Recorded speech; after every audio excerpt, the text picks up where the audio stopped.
Hello, this is the Road to Throshia, and I'm here with another video. Like, share, subscribe, hit the notification bell, and comment down below. So, what I want to talk to about we're going to talk a little bit about the Republican the second debate that took place on the Republican side. So, after this debate, most most of the other candidates lost support.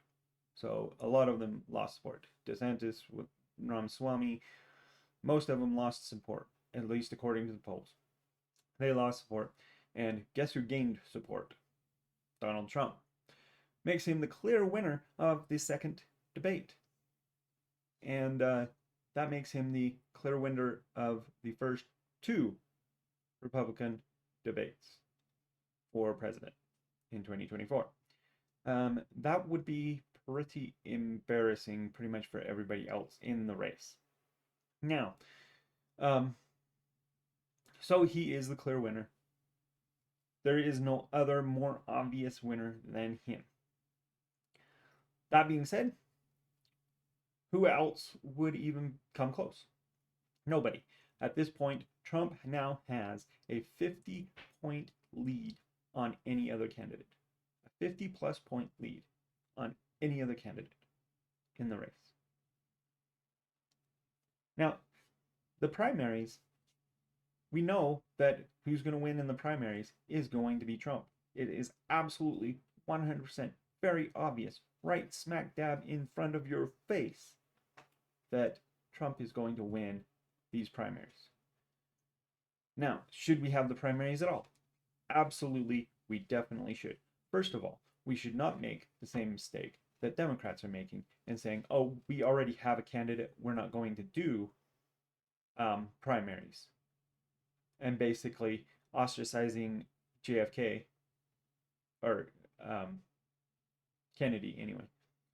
I don't think it's JFK. No, it's not JFK. I can't remember. I can't remember his initials, but I know he's a Kennedy, and he's running. And the Democrats don't like that he's running at all. And now it sounds like he's going to be running as an independent, and they really, really don't like that. But we'll talk about that a little bit here in just a little bit. First of all, why the other reasons as to why we should definitely hold a primary. So most of the other candidates in the race do have at least a little bit of following, and especially a establishment type Republican is going to vote for one of these other candidates and not for Trump, because the establishment of the Republican Party still doesn't realize, or still doesn't recognize or want to recognize, that Trump is the leader of the party at this point. He is the one that is in control of the party. And because of that, those who are very much establishment Republicans, those people want someone else to vote for. Well, they're going to have to cope with Trump being the candidate, being the nominee for the Republican Party. And in order to do that, we have to hold the primary so that they can see that all of these other candidates are not up to par with Trump, not even close to up to par with Trump. They cannot win. They cannot beat Trump. There is just no possible way that they can beat Trump. But that needs to be seen, and that needs to be shown through these primaries. And so I would even be happy with the Republican Party if they pushed this to a longer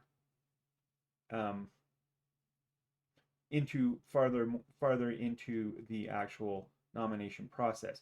So normally the process goes either until all others drop out, or until there is enough votes for one candidate to the point where there's just not any reason to continue to do it. And then states will just basically say, oh, well, we're just going to do all of our votes towards this candidate because this candidate is the clear leader and is clearly going to win this nomination. So the remaining states will just say, "Oh, we're going to nominate this candidate." Um, so so I would rather that it was pushed to the point where one of those eventualities actually comes to the fact that either all other candidates drop out, or the states decide that the lead that one candidate has to the certain has is insurmountable, and starts just saying, okay, well, this is the nominee, and allocating their delegates as to that fact. Um, and I think that this is necessary because the deeper that we push it, the more we push this to go as far as we possibly can, the more we are able to solidify that coping of those that don't believe that Trump is going to be the candidate, and the nominee for the party. So even if you hate Trump, the fact of the matter is he is going to be the nominee for the Republican Party. And most likely Biden's going to be the nominee for the Democrat Party. So those are going to be the two that are up there. And then Kennedy, who's running, who might be running as a independent candidate. This just makes it even better for Trump. This just increases his possibilities of being able to win. So we already have one independent that's been running, and that is West. He's already going to be on the ballot as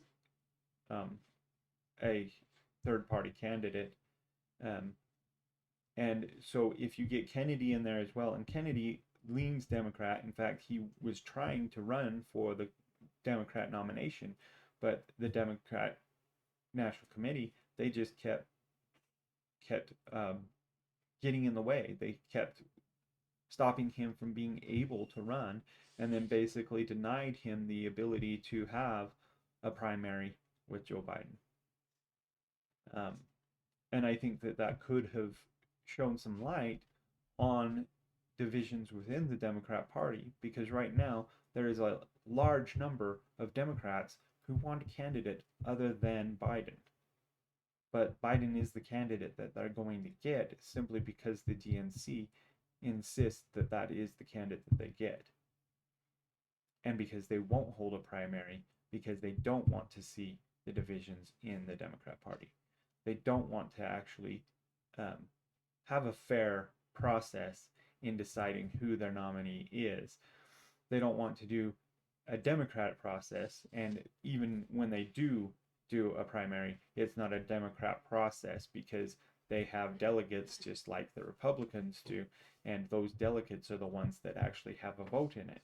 Not so it's a representative form of decision making. It isn't a democratic decision making process. So yeah, the Democrats are being undemocratic as usual, and the Republicans are being a representative group. They're actually providing the representatives or the delegates, and they're actually doing the process as a republic would do. Democrats are not doing a democratic process in any way, shape, or form. And in fact, they're basically saying, this is our nominee, and we are not going to change that no matter how many people want someone else. So yeah, Democrats are failing to be Democrats. Republicans are actually being Republicans. And they keep trying to flip that script and accuse the Republicans of not being democratic or being agents against democracy. But that's just a farce as well. So anyways, like, share, subscribe, hit the notification bell, and comment down below. This is the Roach with the Rochia, and you guys have a great day.